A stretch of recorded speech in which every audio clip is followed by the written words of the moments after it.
Hey, everybody. Welcome back to another episode of the Growth Capital Podcast. I am your host, Justin Dixon, and today we've got Chris Condon on the podcast. He is the founder and CEO of Aircon, which is an AI-assisted quoting tool for freight forwarders. So very interesting episode because we get to dive deep into the world of freight forwarding and all the complexities that go along with that. And Chris is a great person to talk to about it because he started his career as a lumper.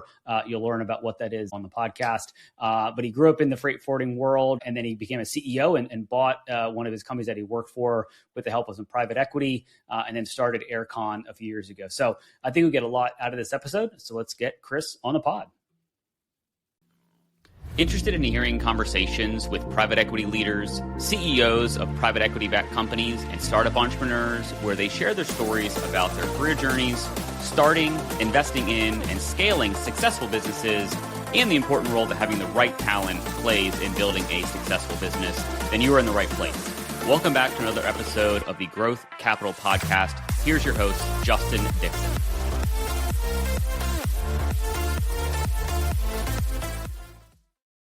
All right, Chris, welcome to the podcast. Good to see you.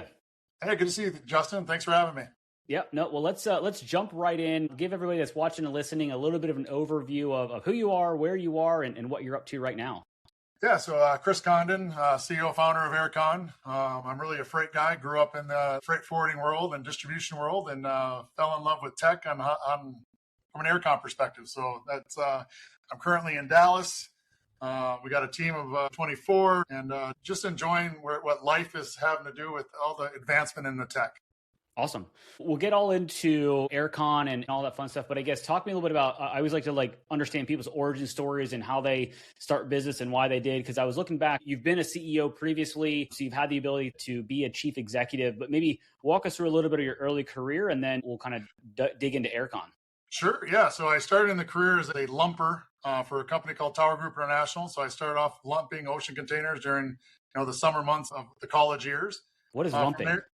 Lumping is unloading the ocean containers, right? So now they have some machines unloading. But back in the when I was a young buck, if you will, we did it by hand, and then I became a forklift driver, and then went into warehouse distribution.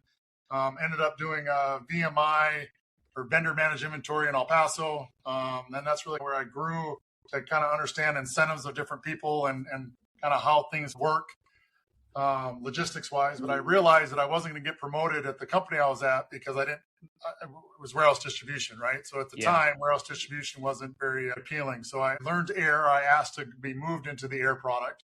Okay. That's where I fell in love with air freight, right? So I went from warehouse guy, forklift guy into fulfillment, VMI, 1 million square feet, blah, blah, blah, into learning a new product, a new mode that has very different incentives and very different ways to make money than just the kind of the, renting labor, if you will, in space as the warehouse distribution. So from there, I went on to work for a smaller freight forwarder. So I went from a large freight forwarder to a smaller freight forwarder.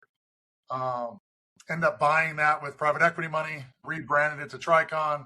And that's actually where the light bulb went off from an Aircon perspective. Because of my relationships I had with these marquee shippers or marquee BCOs, I could get us invited as a corporation to compete, right? So brokerage, warehouse, trucking, ocean, and we could compete on all those modes with the exception of air.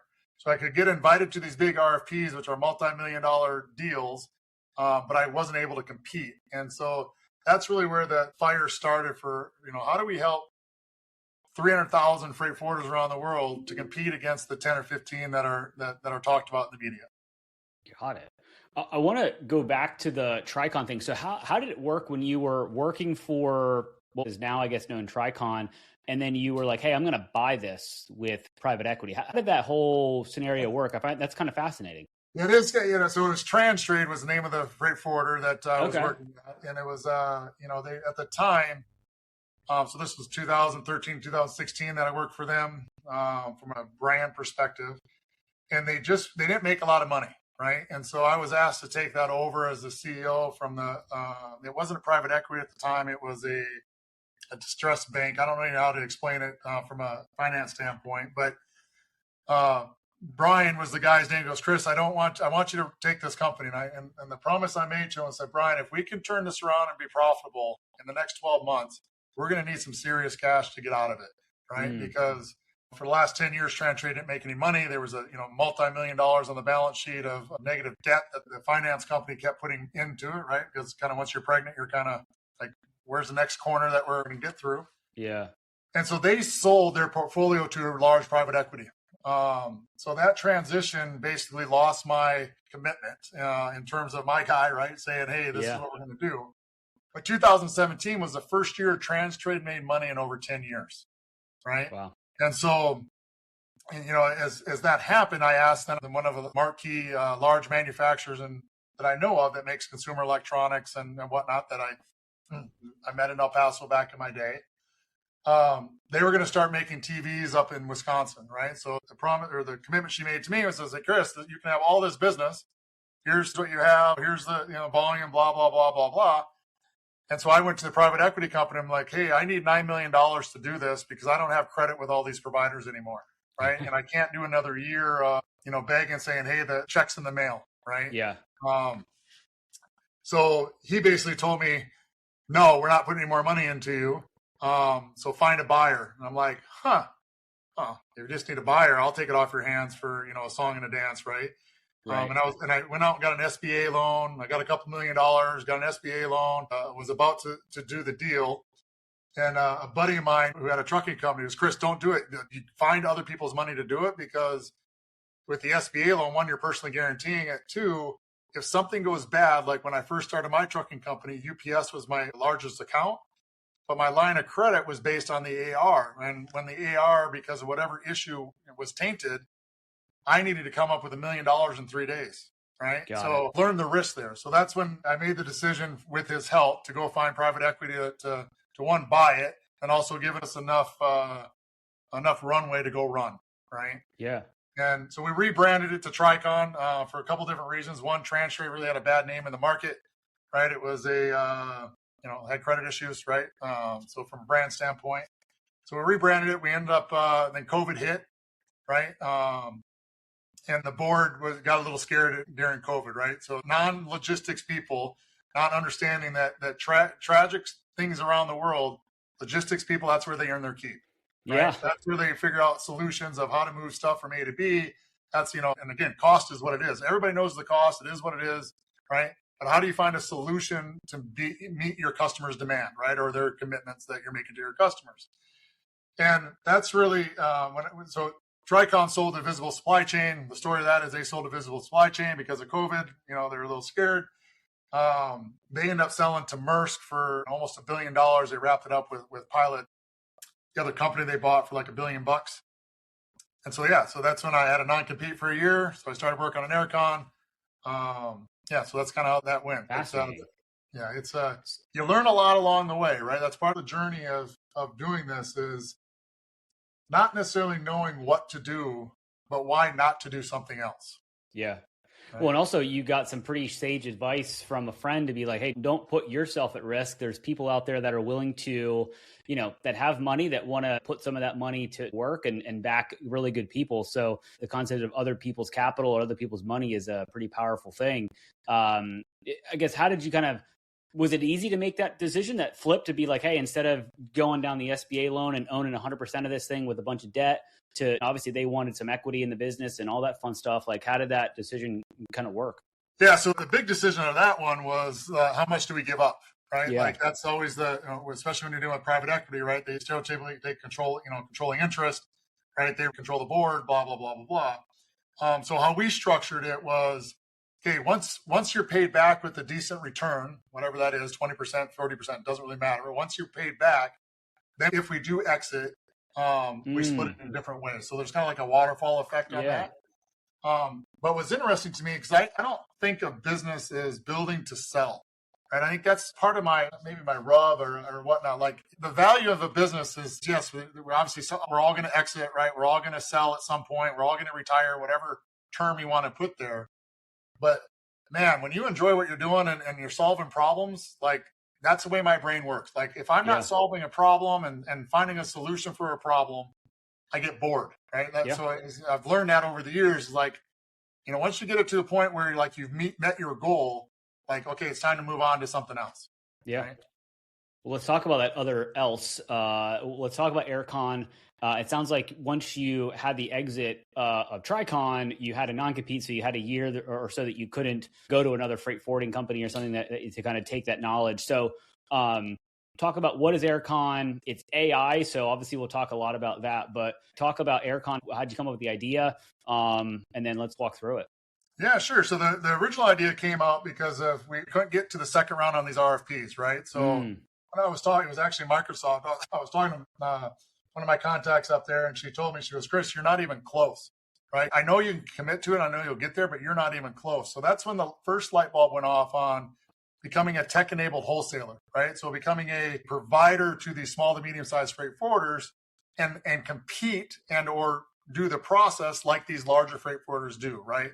Gateways, consolidation, reducing your net weight, all that kind of good stuff. But what we found over the time was that most freight forwarders don't have a big appetite for the risk, right? Because like you're committing to a price that doesn't really exist yet, right? When you're consolidating, right? Like, because you're still buying at $1, you're hoping to net down to 50 cents. So you're selling it somewhere between 50 and $1, right? There's a risk tolerance there that we found that a lot of freight forwarders don't like to take, right? Because it's a shipment by shipment basis. And then the second thing we found was that our customers are kind of platform fatigued, right? Like our customer, this was back in like 2023, maybe 22, says, Chris, I love your platform. It's great. I love how you optimize. I love how it goes to 400-mile radius to say what airport, and it checks all these routes and what the schedule is. I love all that stuff. I think it's great. But I don't want to go to another platform, right? Yeah. So I got to go to this RMS. I got to go to this trucking platform, this carrier platform. Like I'm tired, right? I'm just going to send an email. You guys do it. So we built an agent that basically structured the data from the email, put it into our rate engine, and would respond to the quote in less than 2 minutes. Okay. Right? General cargo, rack rates, nothing special, but just speed to market. And what we found in the first 90 days is that our throughput went up 60%, right? So amount of deals coming in that you could then respond to. Correct. So the demand for our service went up 60%. Yeah. Our win rate stayed about the same, right? I think it was like 7.2 to 7.3, something like that. But because of our throughput went up, we were actually responding to every quote that came in, and we could understand, more importantly, why we weren't quoting it. Our revenue went up 2.5x in the first 90 days, right? So simple math, improve your demand, keep your win rate, your revenue goes up, right? It's not a quote to margin question. It's a demand and output question, right? Right. And so that's when the light bulb really went off. Like, what if we put this in front of our customers, right? So a freight forwarder, they have their rates, they have their contracts, whatnot. They also have an ecosystem outside of that. If we put our agent in front of the customer or in front of the freight forwarder, then the freight forwarder is meeting the demand of the buyer in real time, 24/7, 365, et cetera. So yes, we are AI. Yes, we use LLMs. Yes, we use ML, but our value is not that. It's strictly a tool. Like I use this all the time. Like when people talk about AI, it's a tool to go do something. It should not be used for a tool to go find out something. And there's a nuance there that I think our industry is learning, right? It's not the task of once you've already made the decision. It's what data can you have to make a better decision. Interesting. Okay. Right? I want to back up for 1 second and understand more about what the industry of freight forwarding is. So like, what is a freight forwarder? How does it interact with big companies? You mentioned you come out to Silicon Valley for HP back in the day. Like, what is the industry doing? Is it essentially moving freight literally from one point to another? And how do the economics work? You talked about a few different... So from a freight forwarder's perspective, they're really a coordinator of assets. Okay. Provider, right? That's really like we used to say in the day when I worked at one of the large multinationals, we used to say, we're a travel agent for cargo. No, right? Okay. Like, that's really kind of how they look at it. But in today's world, that's so much more complex, right? You have each, governing agencies, you have governance, not just from a import-export standpoint, but you have IATA, you have FIATA, you have, 7 or 8 different government agencies that you got to kind of validate that you're living the rules with, right? Yep. You have customs and duties, and then obviously geopolitical stuff that goes on that you got to be aware of, so you can educate your customer on what is a better solution to route it this way versus that way, because that's really where the value is. The industry has moved, though, and this is where I'm excited about the kind of pivot from an industry standpoint. As we've digitized, as we've become more connected, it's become more about who has access to rates, right? And that was a symptom 15, 20 years ago of like, oh, well, who has better rates? I have better rates because I have a better contract with, XYZ airline, right? Or XYZ trucking company. But in today's world, there's not a lot of value there anymore, right? Because rates are everywhere, right? Rates are, the RMSs, they're in spreadsheets, they're in your email, they're everywhere. You just got to figure out how to pull them, right? Yeah. And what is valid at the time of the commitment, right? Because that's the other thing when I think of like visibility. Visibility is a viewpoint of what happened, right? Very important. Very, it's kind of data intelligence, if you will, of kind of what happened, why did it happen, all that kind of good stuff. Then there's business intelligence that says what should have happened, right? Then there's decision intelligence on how do we make it better next time, right? And so if you triangulate all those things, those are the things that we're really excited about what we're doing from a customer perspective. And our customers are only the freight forwarder. And there's only really one freight forwarder in the transaction, right? Everyone else is a provider to that in the transaction. So they, stereotypically you have forwarder on this side, forwarder on that side. But the reality is there's only one commitment to the buyer. And then it's a value chain in the supply chain, right? So I'm this part of the forwarder part for this part. I'm the forwarder for this part.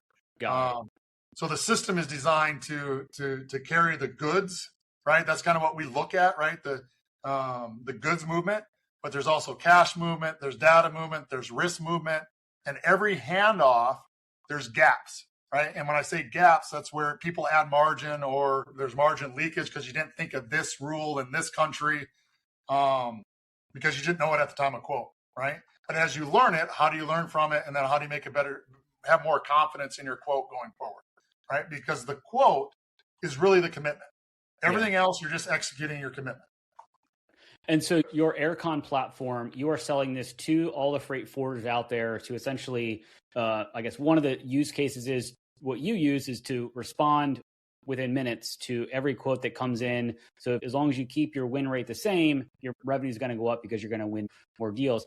Is there a point where you run out of capacity because there's only so many trucks and all that stuff, or is it just it fluctuates more than I think about it? Yeah, so I think so. Again, that's kind of a media play on things, right? So capacity is what it is, right? So who has the capacity? Who has the rate to move it at that capacity?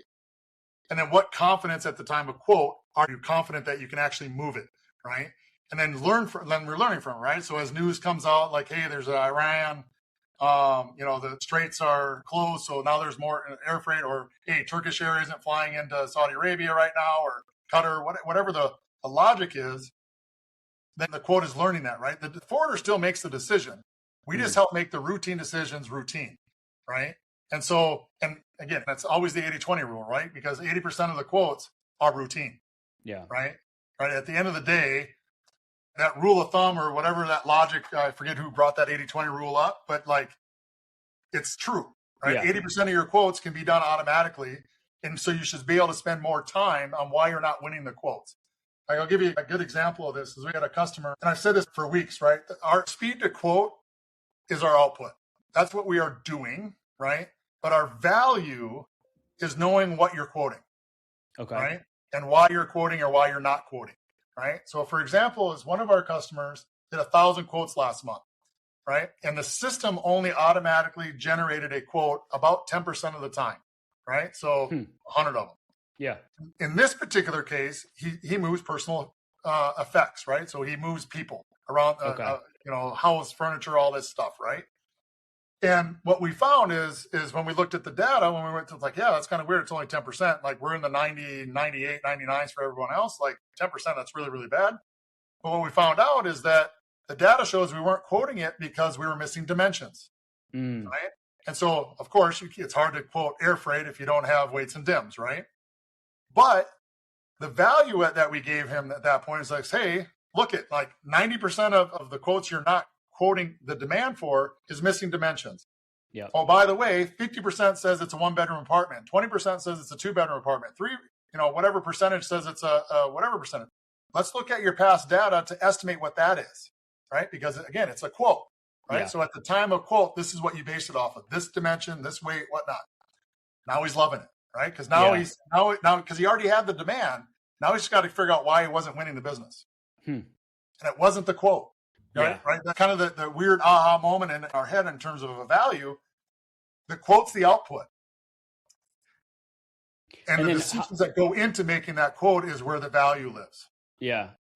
And then what are the economics for Aircon? Is it a pure SaaS model where it's just subscription based and they pay you a platform fee, or are you doing any type of rev share, scraping some margin off? It's just a pure. Yeah. So that's a good question. And we're very strict on this for a couple different reasons. So we strictly charge a subscription fee, an annual subscription fee, and we deduct it $10 a quote, right? So if our minimum is $10,000 a year, it's 1,000 quotes for the year, and you have all year to use it, right? So if you do 100 quotes this month and 20 quotes the next month and 200 the next month, it averages out, right? So again, our tech is designed to optimize for the freight forwarder, not optimize for whoever else is the business, right?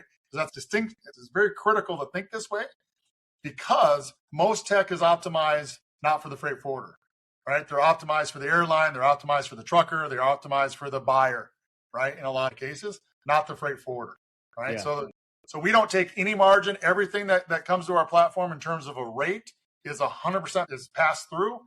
And then at the time of booking, we'll mirror you guys up. We mirror them up with the actual provider, right? So if you're a wholesaler, for example, here's what you quoted, right? Here's the data you quoted. Now you guys figure out, the shipper and all that kind of good stuff. Same thing with customs, right? We're working with a digital customs broker that has local customs around the world, right? So what is needed to get a DDP shipment from a buyer perspective, right? If your shipper is required to do a DDP shipment, how do you get an estimate of duties and taxes without wasting a week, right? Yeah. Right. You know what you're shipping. You know what the HCS codes. You know the importer record.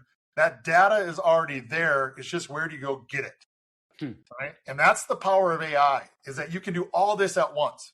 Yeah. Right. It's not the fact that, hey, what is the HS code for a leather shoe made in Hong Kong? It's, hey, this is the description. This is the country of origin of my packing list. Go to this website or this provider that's the expert and then bucket it to bring back an answer you can have confidence in. And then we have confidence scores on that. So again, the forwarder, what risk do you want, right? Do you want to have transit time be most important? Then make sure it's on a direct route. If you want cheap, do a parcel. Because you're going to get bumped during capacity times. It's going to be, cargo gets bumped for parcels, right? So again, it's knowing what your buyer expects and then us fulfilling that before they commit. Yeah, it's that old adage. There's like, I don't know if you've seen it. It's like there's 3 ways of service: good, cheap, and fast. You can only pick 2 of them. And then so if you want it good and cheap, it won't be fast. If it's fast and good, it won't be cheap. And if it's cheap and fast, it won't be good. So I love that kind of model. I do love that model. And I take it to a level of people look at quote, book and ship as a linear flow. And I look at it more of a decision, commitment, and then execution, right? Because the commitment there's 2 commitments, right? It's, hey, what I'm committing to the buyer as a quote, and then what the buyer's committing to me at the time of book. Yeah. Right. And so to your point is, what did you quote? Was it fast? Was it cheap? Was it reliable? And then let the buyer decide what's most important, not the forwarder. Right. So that's again, kind of that aha moment for me was the area of that, right? Like, why are you quoting the way you're quoting? Are you quoting just to get a rate out there, or are you quoting to win the business? Right. I'm curious. So if you said it's $10,000, so you can do 1,000 quotes, what if they are a big forwarder and they get more quotes? Because obviously if you speed up the time to quote, obviously you can handle more quotes. So do you have different tiers or? We do not have different tiers. Again, level playing field, right? Our value compounds the larger you are, right? Okay. So the more quotes that we structure, we just, because of where we sit and what we read, we don't own the data. It's our customers' data. We share it. In fact, we're 100% transparent. They can download at any time everything that we've collected. We actually have prompts for them to build on their own AI in terms of specialized reports by client, et cetera, et cetera. But the value from a large freight forwarder is you're just buying better, right? Yeah. So the more data we give you on why you're buying a certain way or why you're not buying a certain way gives you more value. So it's again, a flat fee. It's just instead of $10,000, it could be like we have one that's $108,000 contract that has, I don't know, whatever, how many quotes it is. It's $10 a quote. Okay. And then if you go over that, we have a mechanism that is 25% higher. So instead of $10, it's, $12.50, right? Or yeah, I think it's $12.50 a quote. But the reality of it is, okay, just redo it. And what we're seeing our customers do is like, okay, they signed up for 1,000 quotes. They went through that 3 months. Okay, give me 4,000 quotes because this is awesome, right? Because again, that we show you the value in terms of dollars as well, right? Your time spent, you spend on averaging between a half hour and 4 hours on a quote. And that's during working hours, right? So the world doesn't stop because you're in the office or not. The world doesn't stop because you're on a holiday. The world doesn't stop because of these things. So, which means our agent doesn't stop. Right. It's 24/7, 365. If it's 1 o'clock in the morning here, it's powerful to be the first to quote to your customer and say, hey, I need a rate from Dallas to London. Oh, and by the way, I need it here Friday. Right. Well, the normal process is, okay, you're going to quote it. You got to go to your agent, get a rate, come back. Hopefully they're good, right? Then get the booking. Well, now you lost a day. So you've lost a day of options to actually book it.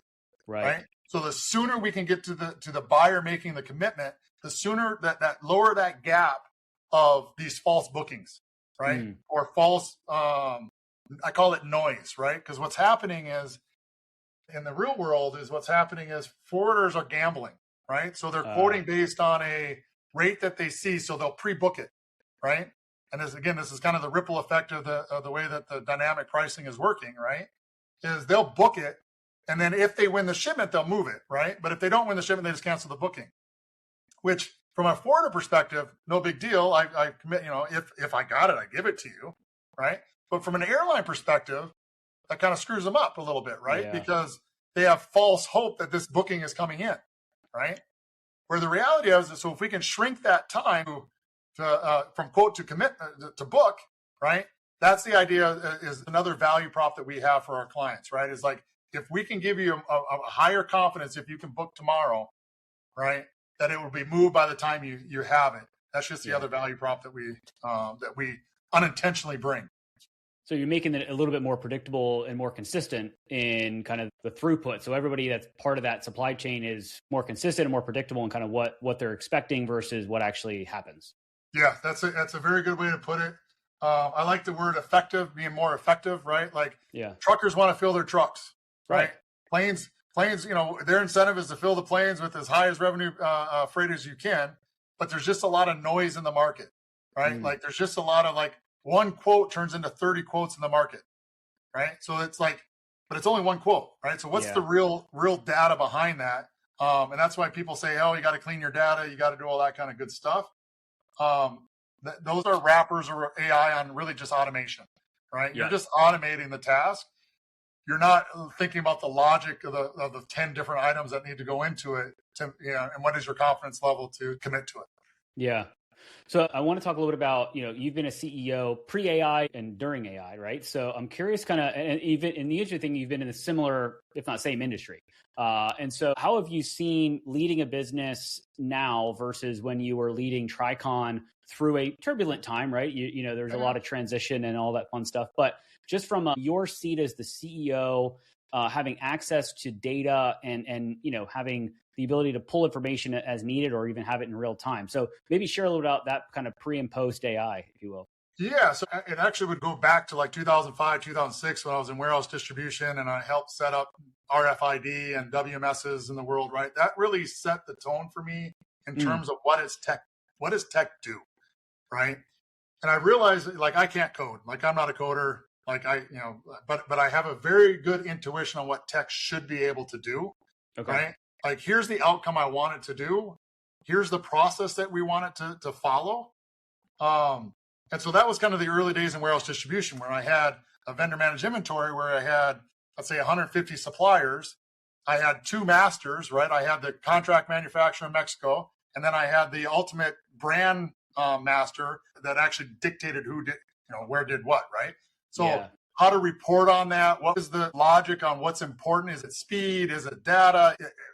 What decision needs to be made at what point in time for us to be successful, right? Got it. So like inventory control is a good point of that, right? Like when you're doing 24/7 fulfillment, cycle counts become very important, right?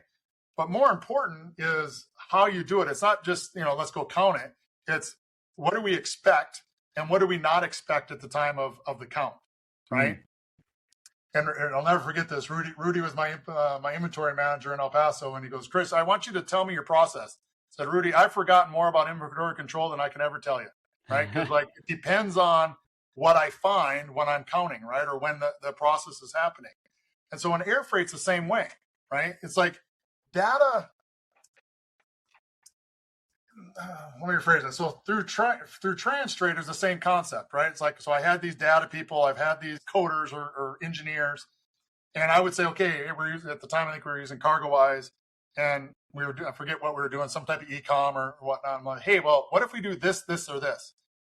No, can't do it. System can't do it. I'm like, her name was Rosa. I go, Rosa, it's 2020 or 2018, whatever it was. I'm like, I think we can figure it out. Yeah. No, I know CargoWise better than anybody, blah, blah, blah. And then the next day she goes, I figured it out, right? I'm like, yeah, because it's just data. So it's what questions are you asking and where's the source of that data, right? It's not the data set itself.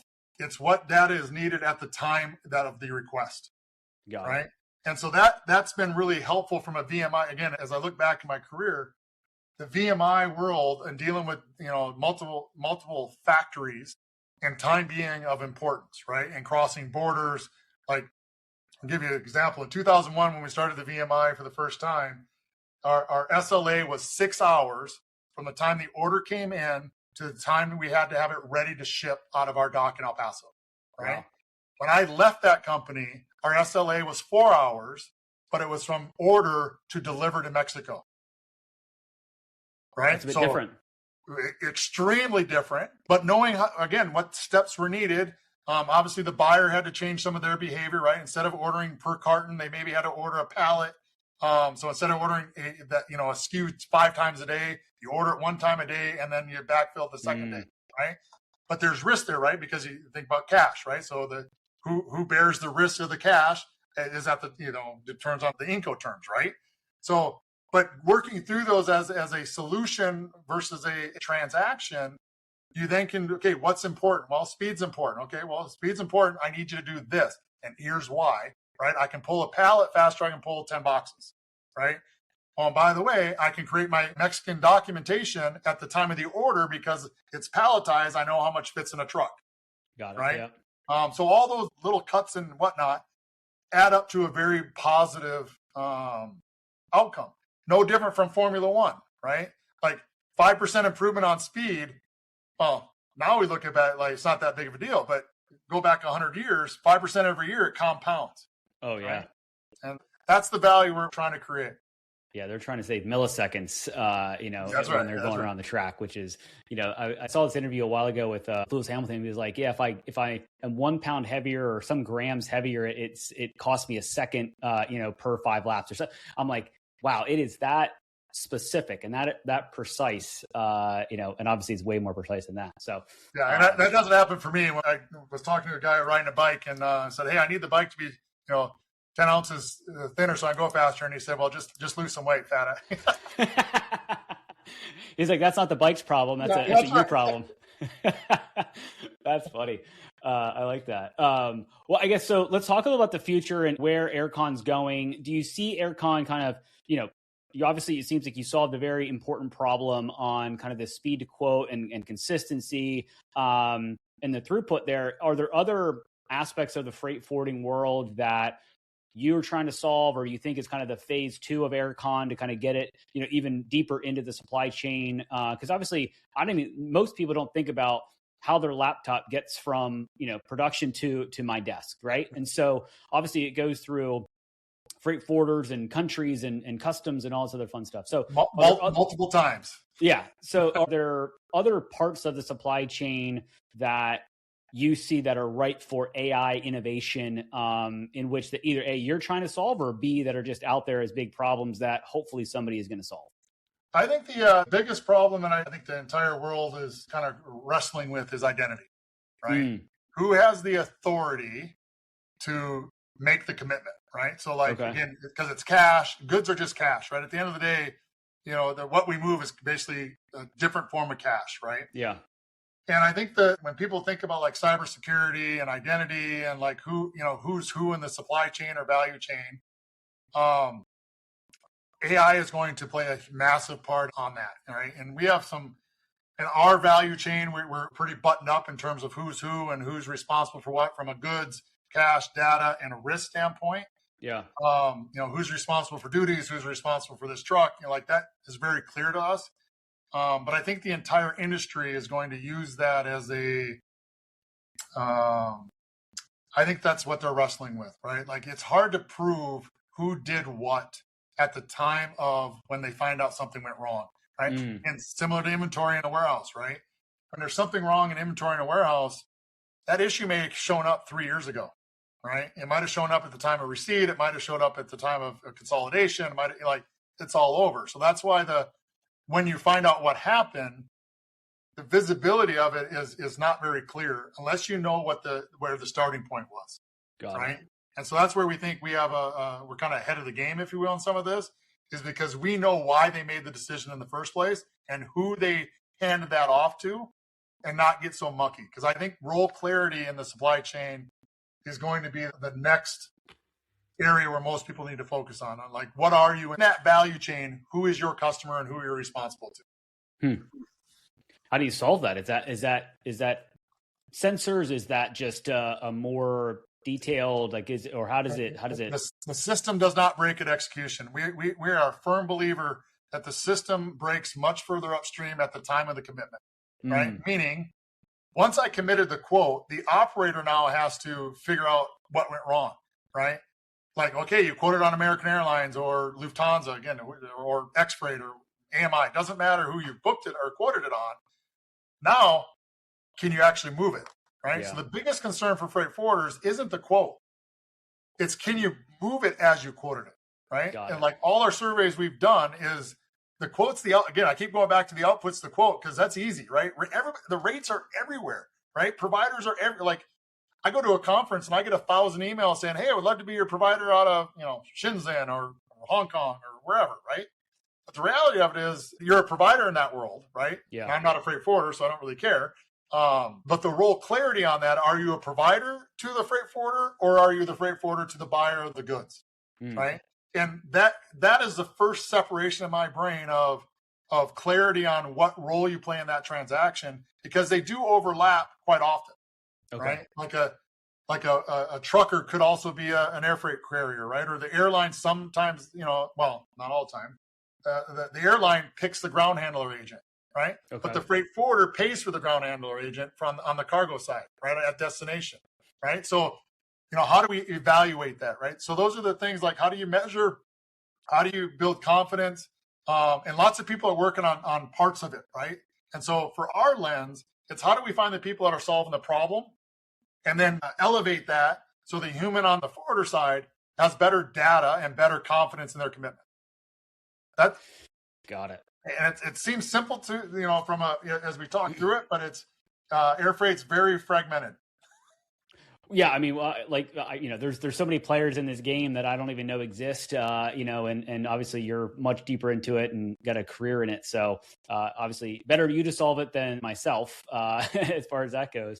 And I guess as we kind of wind things down here, if somebody's listening to this, you've said that you're not a technical founder in the sense that you're a coder and all that fun stuff, but you now run an AI SaaS platform company. If anybody's listening that, is in that boat where they're in an industry that is technology would be a benefit, not a requirement in a sense to kind of move things forward. What's your advice to somebody that may be listening that is not a technical person, but is like, I have this idea about this problem that I can solve with technology, but I'm not a tech founder? Yeah. Find someone that believes what you're building. That is a techno. Like we have Dennis is our CTO.